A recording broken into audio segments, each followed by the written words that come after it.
Only the federal government has the resources and reach to make a meaningful dent in illegal gun trafficking across state lines. They must do more, and we are ready, willing, and able to work in further partnership in this crucial work. She waited until there was a house fire before she brought out a hose. Chicago Mayor Lori Lightfoot there pleading with the Attorney General Merrick Garland now to send ATF agents to the city for 6 months after Chicago hit a 25-year high in the number of murders. This comes after the Democrat proposed slashing $80 million from the Chicago Police Department budget in 2020 during the Defund the Police protests. And it's a 180 from a year ago when then-President Trump offered to help her and her city. Lightfoot said back then in a highly charged letter, quote, "Please stop with the rhetoric and find the moral courage to simply support the needed actions." Kayleigh McEnany. Wow. Yeah, wow is right. She went on in criticism of the Trump administration's plan to call these individuals secret federal agents. And her exact words were, if you send them, it will foment a wave of massive opposition in my city. But now she's singing a very different tune. Unfortunately, though, hundreds and hundreds have lost their life because of the politicization of crime in Chicago. And we see this everywhere. I remember when Mayor Wheeler called federal agents paramilitary forces. Remember the federal agents who went to stop the burning down of buildings and the violence we saw there? Jim Clyburn played into it, analogizing these federal agents to the Gestapo. You know, we routinely hear this rhetoric from the left, and unfortunately, it comes at a very deadly price.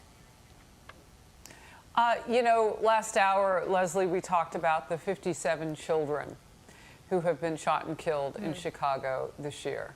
And my question was, what does Mayor Lightfoot say now to those families? I'm not saying every single life would be different, but if she says this is what it's going to take to change lives going forward, maybe they could have all been saved.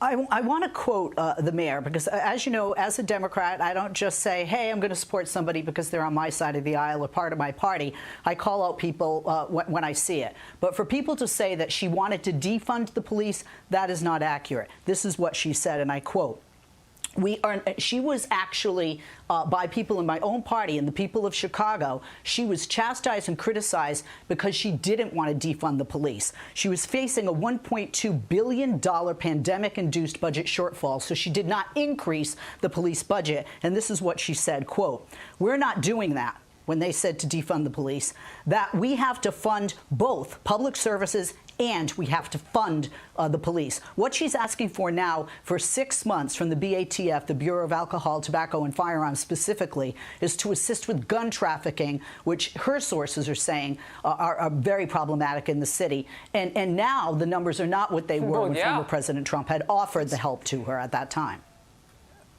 So look, having interviewed other mayors, Mayor of Kansas City, who says reallocating funds, we're not going to lift the budget. When you know the budget needs to be lifted and you don't meet between where you are and where you need to be, you're basically unfunding them. We'll use a different word, but it means you didn't give them enough cash. And what I want to know is, what happened to that gap? Where's that money? And the second thing here is, for those people who died in crime in her city, why didn't she take that help from Trump? Why did she wait until the house was on fire to bring out the hose? Ben? Because he was a Republican, and let's be very clear about this mayor. If you say she didn't defund the police, she certainly dehumanized them, and she turned them into the bad guys, talking about them being undercover individuals like they're evil people that are going to come into the city and they're going to brutalize the people of Chicago. Just for the record, by the way, the same people that Trump wanted to send are the same exact people holding the same exact jobs this year. So if she was terrified of them when Trump wanted to send them, then if that's her standard, she should say no to them now because they're just as scary, because they hold the same jobs. The thing about her is this. She didn't like the fact that Donald Trump wanted to help because it meant that she was failing. And instead of just saying, I'm going to do what's great and what's right for my city and protect the children, protect the elderly, protect those that are victims of these heinous crimes, she said no. I put politics in front of it. I don't want the extreme left to come after me, so I will allow for the idea that law enforcement's evil and bad, and I will put that in front of your safety. And now she says, okay, we screwed up, without saying it by saying, please help us out, federal government.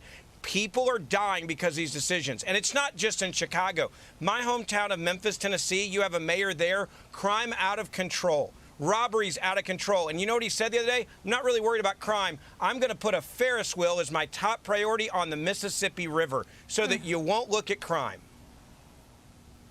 Leslie, I have to go back to you. I mean, when you hear that, what is your reaction to Ben?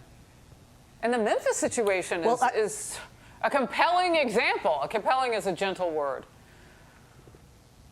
Well, I certainly don't believe, and I would hope that any mayor or governor would not would turn away help for their people simply because of political party. We've seen Ron DeSantis support President Biden when he helped in Florida. The federal government helped in Florida. We've seen it most recently in Kentucky, and Mitch McConnell and other Republicans not only accepted the help, but they were thankful for the help. So I don't buy it was political. The city was at a different point at that time, and the gun trafficking related violence was at a different point at that time as well.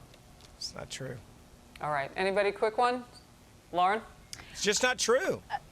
I would just... I mean, it's just not true. People are dying. It's not true. It is true, It was Ben. Look at the numbers. Decision. It's not. It is true. You look at the gun crimes. You look at the violent crime. You look at what's coming into these cities. I'm a victim of a gun crime in my hometown. You look at the stats year after year after year. It's the same people committing the same crimes over and over again, and liberals and prosecutors are letting them out because they said we're going to defund the police and we've dehumanized the police. That's why she attacked the agents when Trump wanted to send them.